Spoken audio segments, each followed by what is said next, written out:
Hi, I'm Garrett the Board. And I'm Maxwell Zawatsky, and welcome back to Art Explorers. Today, our episode will be talking about religion in non-Western art, and we have a guest, Dr. Ramya Ravisankar, instructor of art at Capital University, to talk about her art practice and how non-Western religions can be used in art education. On today's episode, we will talk about Hinduism and Buddhism. Before we get to talking with Dr. Ravisankar, we will be giving a brief history of both Hinduism and Buddhism, focusing specifically on early Hindu and Buddhist art-making practices. Starting with Hinduism, it is predominantly the religion practiced in India and is considered one of the oldest living religions still practiced today. Hinduism has no specific founder and is a conglomeration of multiple ancient indigenous cultural practices, and while there is belief in one supreme god or being, Hinduism also worships multiple diverse gods and deities. Buddhism, along with Jainism, could have been a reaction to the autocracy of the Brahmin priests. The main figure in Buddhism is the Buddha, Siddhartha Gautama. He renounced a comfortable life at 29 so he could find the solution to human suffering. He did this through meditation, and he attained enlightenment.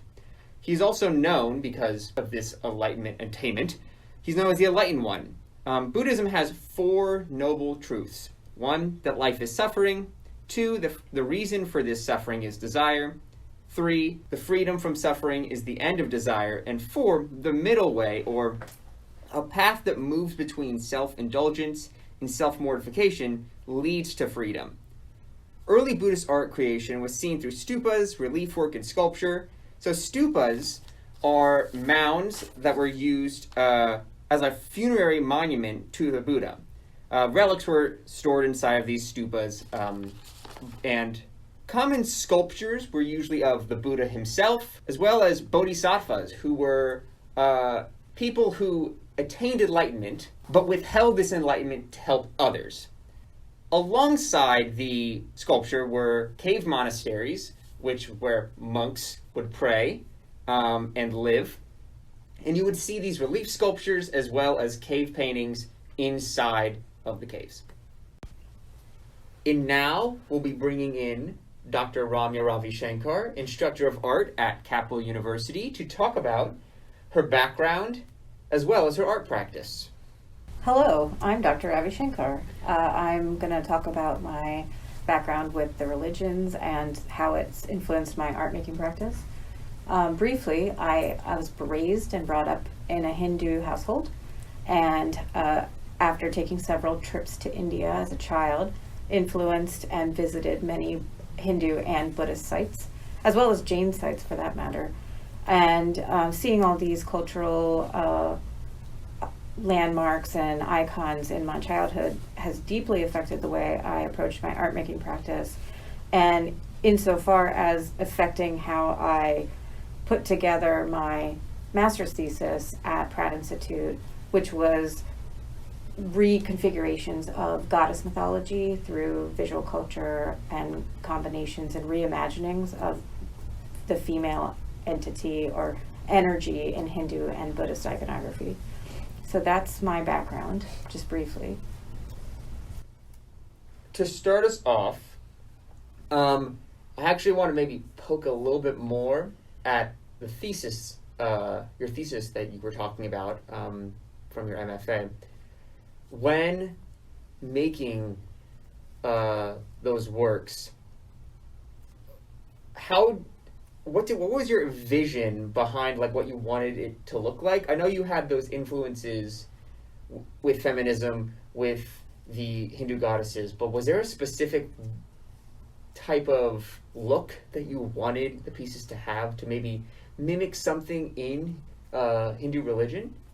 Not really mimic, but incorporate elements of the iconography, like some of the weaponry that the female entities use, the energies use, and some of the multi-armed goddesses. I reimagined those in my own work and tried to rethink how these would be relevant to contemporary art, the contemporary art world. And so I used mostly the visual culture of Hinduism and Buddhism and even some Jainism, and based on extensive research into what those elements of the visual culture entailed.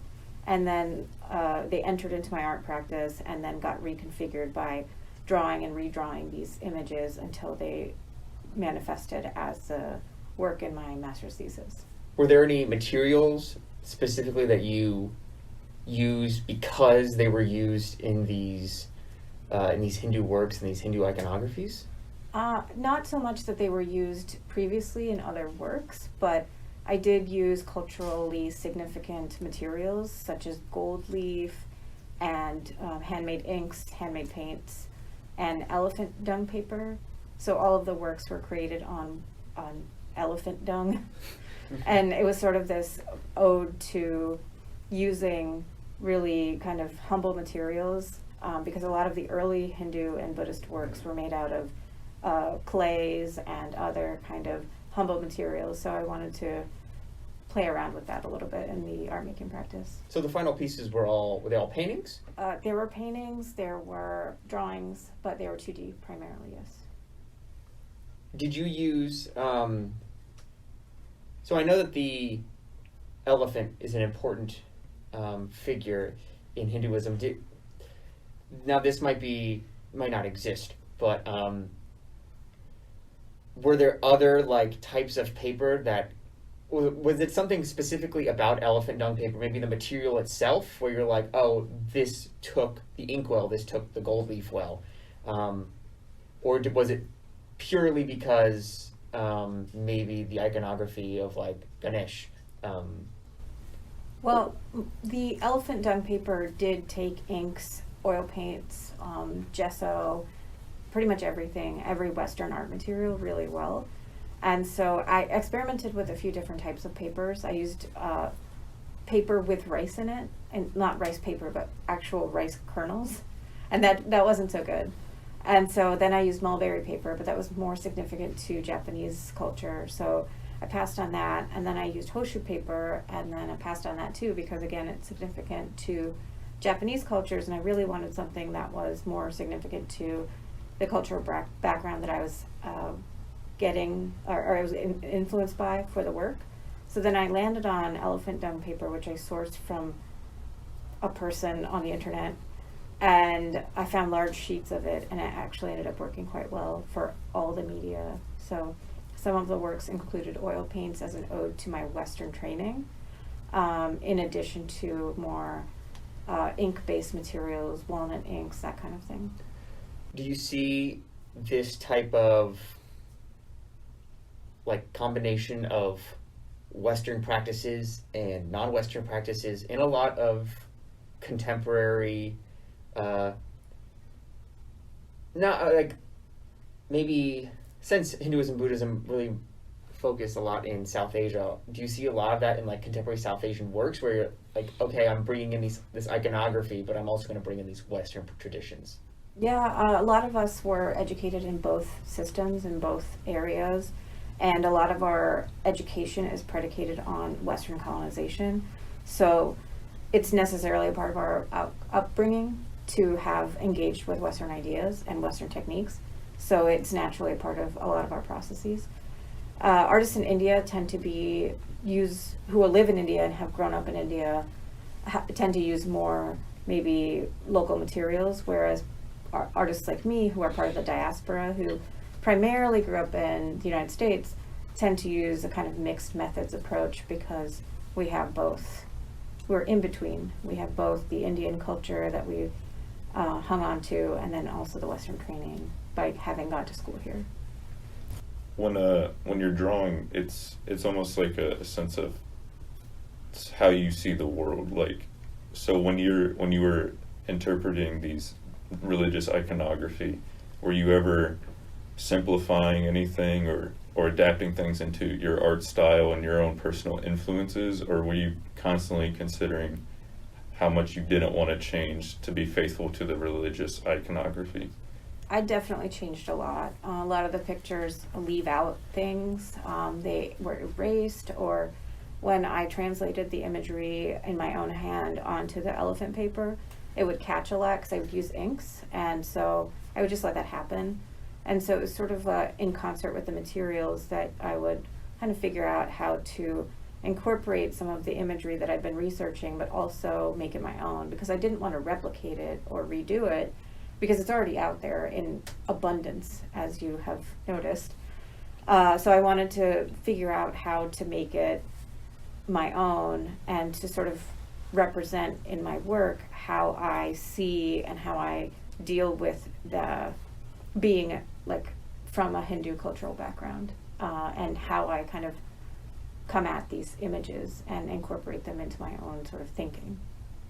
Were there any specific aspects that stood out to you as you were working and drawing over and over all these images? Were there specific things that you found naturally changed over time or stood out?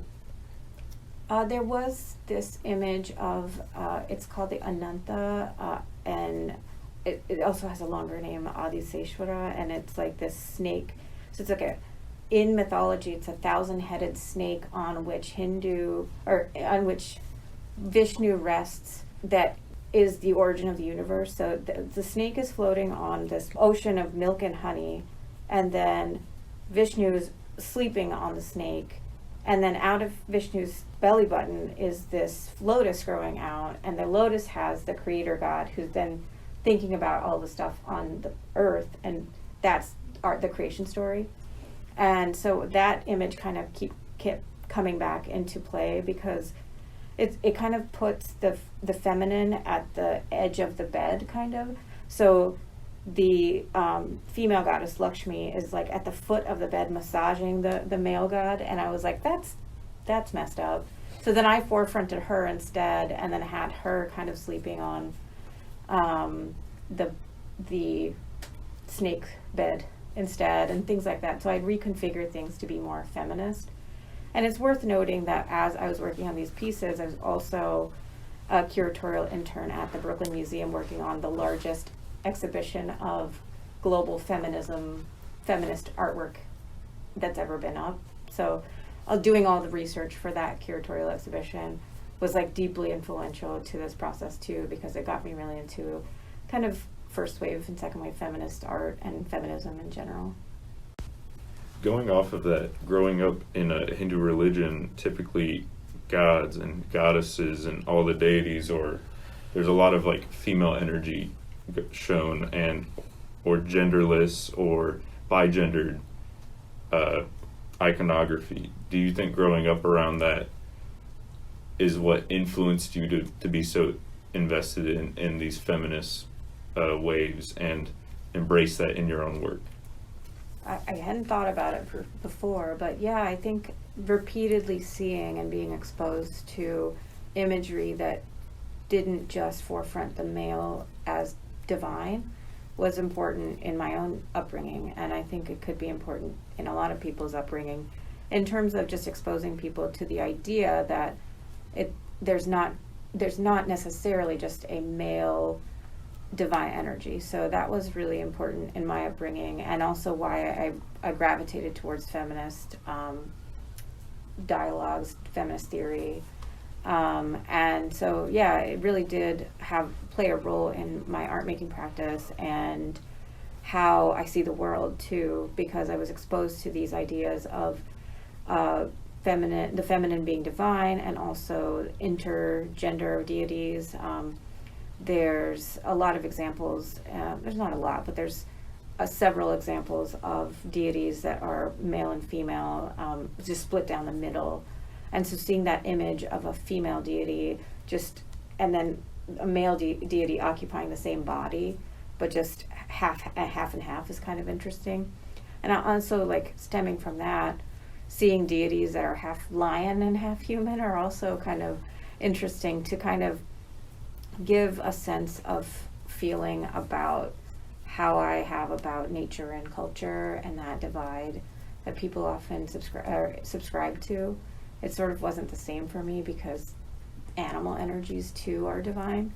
So that really did kind of influence how I think about the world, and then how I think about art specifically, because then I was really keen to embrace feminist ideas, and then also ideas on gender and sexuality too that are, important because they're true. So when you find yourself drawing anything, do you feel like because of this background that when you think about the human form or even animal form, I think some people are very strict in when they're drawing someone, all right, this is a man, I have to really represent the form that they imagine when they think of a man. Do you think when you were drawing human forms that you're influenced by and mix the two aspects together, like giving people more feminine and masculine traits? Or even when you're drawing animals, are you thinking of them in that divine way that you were kind of used to growing up? Yes and no. I think when I draw anything, I'm thinking about shapes mostly and lights and darks. So it helps me step away from the object being portrayed and just sort of understand that it has its own way of being, and then just try to capture that in some way. And as you all know, my drawings, when I draw, it's not about being right or accuracy. It's more about capturing that feeling really quick and then kind of going back and instilling more feeling in that drawing rather than making an exact replica of the work, which is true in my own art making practice. I don't really care about accuracy in terms of depicting goddesses accurately. It's more about exploring an idea and how far that takes me rather than accurately depicting anything. So if I'm doing like life drawing, it's more about like circle, square, in terms of trying to translate that object onto paper. And then once I do that, I'm kind of like, how do I make this an art piece?